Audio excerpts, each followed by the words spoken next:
Hi guys, I'm back to read you some more of Mustaches for Maddie. The publisher was very nice. They emailed me permission to be reading this book to you guys on video. You know I have to have my fun bun. Sorry guys. It's Shadow Mountain Publishing Company, and they've given me the rights to read this to you guys. So that was nice of them. I'm sitting here with my trusty pal who's also going to listen. Let me see if I can get you to see her. Ladybug. You gonna wag your tail? Nope. Okay. Super exciting today she is. All right. So we are on chapter 10. In the last chapter, Maddie was getting her MRI, and, she deals with things by coming up with really exciting, kind of inventive ways to keep her mind relaxed. So she has a really cool imagination. She imagined that she was in some kind of escape pod. So I'm going to start off with chapter 10. It's called 2.5 Golf Balls. By the way, I hope you noticed my pajamas. It's virtual spirit week. So today's PJ day, which is awesome because right now in self-quarantine and social distancing, kind of every day is PJ day. But I did put on some nice clean ones for you today. And I even put on some makeup for you today, even though you can't tell in this lighting. So, all right, here I go. We waited for the doctor for a long time. Maybe it wasn't as long as I thought, but I bet it was. Maybe the long needed a few more O's. Like if I was a man, I could have grown a beard in the time I waited. A super long beard, like a guy in a motorcycle game would have. Or a dwarf king. Or you know that guy in the fairy tale who fell asleep for 100 years? What's his name? Rip Van Winkle. Yeah. He had a crazy long beard. And when she does long. So I don't know if you can see that, but she's got a lot of O's in there. I tried to think of anything that other than the MRI results about my brain. So I wondered about school. I hoped I would get a good Shakespeare part and that Cassie wouldn't be upset with me. Ooh, and I wondered if Devin liked Cassie like she liked him. I hadn't had a chance to ask him yet. My dad was sitting with me now, and he'd been in a meeting when my mom told him the doctor wanted us to come to the hospital immediately. He left in the middle of his meeting to zoom to the hospital. He got here when I was in the giant metal escape pod. He had a big smile and made lots of jokes. I think he says weird things when he's nervous. I bet that's where I get it. The hospital has a craft lady who popped into the room to check on me and brought me all kinds of stuff. She had paints, drawing supplies, even fingernail polish. I guess if you have to get shots and have doctor's tests on you, they put you in a giant machine and stuff like that. They give you fun stuff to do. I liked it. I think I'm crafty. That means good at crafts, or it could mean clever. I'm both. Crafty and crafty. I like to make bracelets out of beads and rubber bands or crochet yarn. I made bracelets for some of my friends and cousins and Max. They really seem to like them. Max pretends his is a communicator to talk to superhero headquarters. The craft lady let Max play with stuff too. He was making something out of Play-Doh when the doctor came in. She was probably a little older than my mom and she wore a blue coat. Hello, she said. She was carrying a box of tissues. That was weird. Why would a doctor bring a box of tissues? Didn't they usually carry like doctor stuff and bandages? Oh, maybe mom had a booger hanging out of her nose.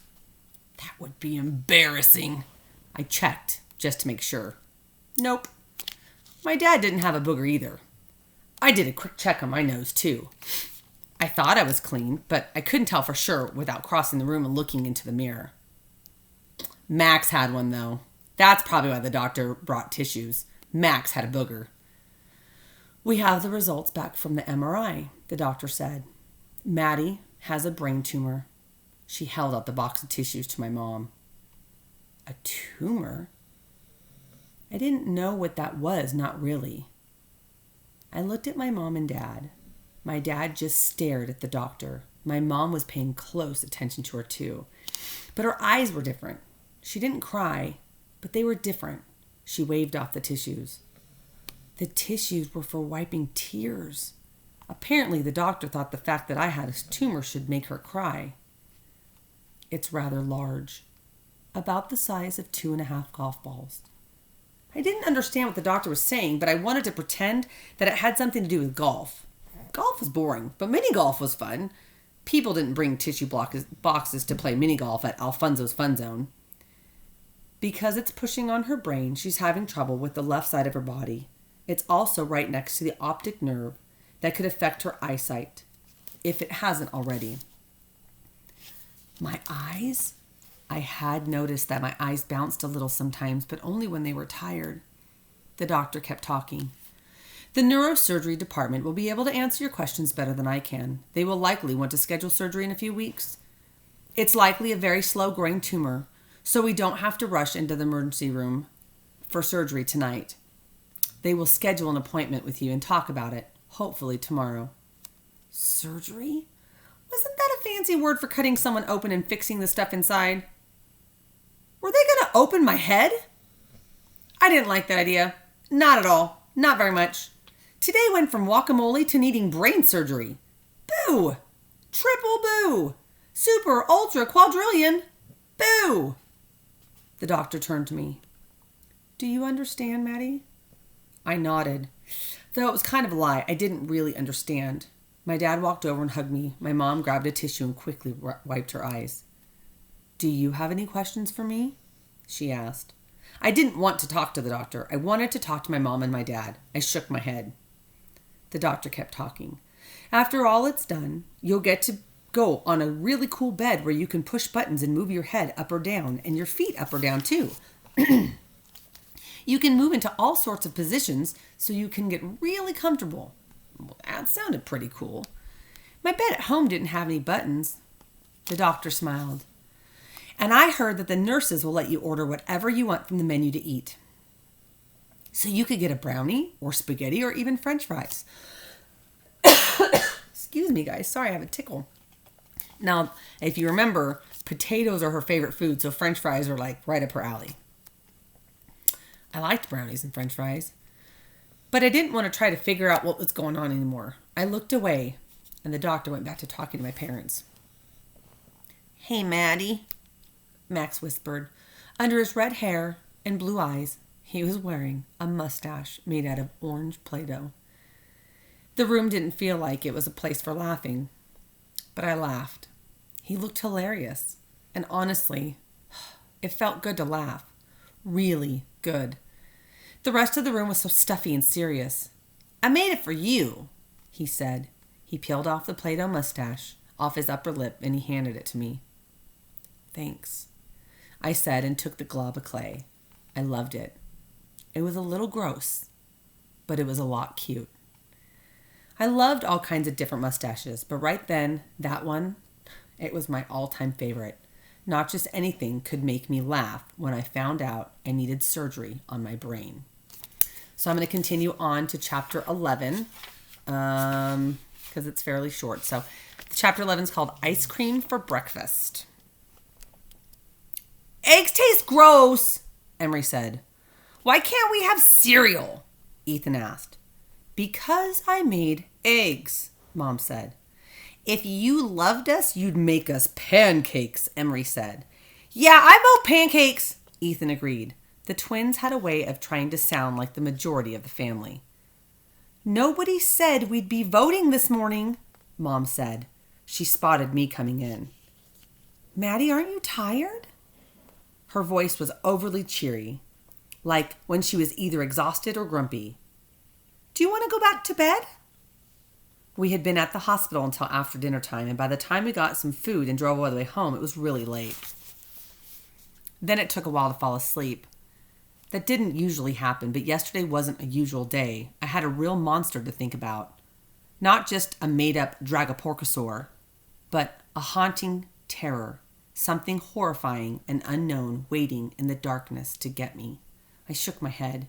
No one had woken me up to get ready for school. It would be time to leave in 15 minutes, and I wasn't ready at all. I hadn't slept well. I didn't want to go to school, and I didn't want to go back to bed either. Can I go back to sleep? Ethan asked, fake yawning and scratching his messy hair. Yeah, me too, Emery said. No, Mom said. She set the frying pan on the cold burner. I sat down at the kitchen table next to Max. Maddie, are you going to die? Max asked. He asked it like he was asking for pancakes. There wasn't anything different about his voice. No tears, no emotion, just curiosity. Die? I hadn't thought about that. Oh, that felt heavy, like 1,000 pounds on my heart. She's not going to die, Mom said, facing us. I told you that she is going to have surgery and they are going to take her tumor out. But you said it was serious and we had to pray for her every day, Ethan said. That's true, Mom said. But she's going to be fine. I drew this for you, Emery said and handed me a card. It showed a crayon version of me with a big head and yellow hair. Above it, there were words, I love you, Maddie. That made me feel all gushy inside. Maybe the twins weren't completely evil after all. I opened the card. I hope you don't die, but if you do, can I have your money and your candy? Okay. Maybe still a little evil. That was more like what I was expecting. I drew this one, said Ethan. As he handed the card, it said, Get well on the front. Mom explained. Grandma and Grandpa watched them yesterday while we were at the hospital. They made you cards. Thanks, I said. Grandma and Grandpa wanted me to hug you super tight for them, Mom said. She hugged me. And tell you that they're praying for you. It seemed like everyone was praying for me. I knew Grandma and Grandpa prayed for me all the time, but they prayed I would grow up nice and healthy and smart and awesome. But this felt different. They were praying that I wouldn't die? I felt cold. My mom started to explain to the boys everything the doctor had said. I felt bad, like I'd gotten a really bad grade, except for it wasn't a grade for a term. It was a grade for my life. Hey, girl, Dad said, walking into the kitchen. He sometimes got to work from his home office. I walked over and gave him a big hug. He didn't let go right away. Oh, I'm sorry about all this, he whispered. Everything's going to be fine. I liked hearing it, but it meant that there was a chance everything might not be fine. Maybe I will go back to bed, I said. Oh, I wish I could do that, Dad said. You can if you want to, Mom said, then quickly turned to everyone else. I'm talking to Maddie, not Dad or the twins or Max. All of the boys moaned. Ugh. My dad's was fake, but the twins, they did it for real. Apparently, if you have a tumor, you get to do all things, okay? Give me just a minute, and I'll come to your room and talk to you, Mom said to me. I nodded. And I'll come right now, Dad said. Sorry about that, guys. I'm going to put that on vibrate. He followed me out of the kitchen, down the hall, and into my room. I flopped onto my comforter. It was really fluffy, and a whole bunch of mustaches were printed on it. Funny, but I wasn't laughing. I didn't feel like it.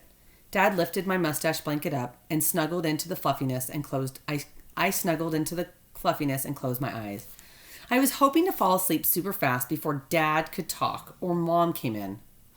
It didn't work. Try not to worry too much, Dad said and rubbed my back. Again, I liked it, but it meant there was a reason to be afraid. It was like telling me not to worry about a monster. I heard my door open and felt Mom sit down on my bed next to Dad. When you wake up, you can have ice cream for breakfast, Mom said. I pulled the covers off my face and smiled. Well, that sounded good. I had never had ice cream for breakfast in my whole life. Mom was doing a lot better job of cheering me up than Dad. Mom ran her fingers through my hair. You okay? I nodded, but of course I wasn't. I wished I could go back to yesterday when I was a little slow and trippy and my hand didn't work, but my brain was fine. Don't worry, she said, and she kissed my forehead. When I was little, I thought Mom's kisses would cure anything. I wish she could kiss away my tumor. Is there anything you want to say, to talk about? Asked Dad. I shook my head. I didn't want to talk. I wanted to pull the covers back over my head. Then we'll let you sleep, Mom said. Wait a second, Dad said. I have an idea. Uh-oh. Dad having an idea wasn't always a good thing. The surgery's scheduled for a little over 2 weeks from now. I think we should go on vacation before that. Really? I asked. Dad just pulled ahead big time on the cheering up section. I'm not sure we have the money, Mom said. I'll find it, Dad said. That was weird. My dad was usually the one who was always worried about money. And my mom was the one wanting to go on vacation. We should do something really fun all together before we have to worry about all this medical stuff, Dad smiled. Where do you want to go for a few days, Maddie? I didn't even have to think about it. I knew. Disneyland, I said. I had gone there when I was in first grade, but I couldn't really remember it. Cassie said she went there every year. Done, Dad said. He was totally winning. But what about your book? Mom asked. Dad had a ton of stuff to get ready for before his book release and tour. I'll play during the day and work at night, he said. I liked his smile, but it already kind of looked tired. Okay, Mom said. She turned back to me. Dream about that, but first I wanted to ask you if you're okay if I talk to your teacher and let them know what's going on. I didn't know what to say. That would change things. Miss Bayer was super nice, but I didn't know if things would be different once she knew I had something weird in my head. Would the class find out? Do you hear the dog snoring? If you can't, that's good, but it's really loud. She's dreaming. Sorry. Hey, stop snoring. I'm trying to read my book. Sorry, guys. A little distracted this morning. Maybe because of my weird arm, some of them had been thinking it for a long time. She's going to have to find out sooner or later, Dad said. Okay, but not yet, I said. I didn't want everyone else to know, especially not Cassie. Mom agreed. I pulled the covers over my head and tried to think about Disneyland. All right, that was the end of chapter 11. Tomorrow I'll read chapter 12. The dog's still dreaming. And I'll read 13 because they're kind of short chapters. So we are signing off. We're going to say bye. I'm going to zoom in so you can see her cute face. Lady! Oh, do you see her lips? See those lips? She's dreaming. Hey, wake up, girl. Wake up, girl. It's okay. Say bye, guys. Have a good day. Till next time. See you later. Bye-bye.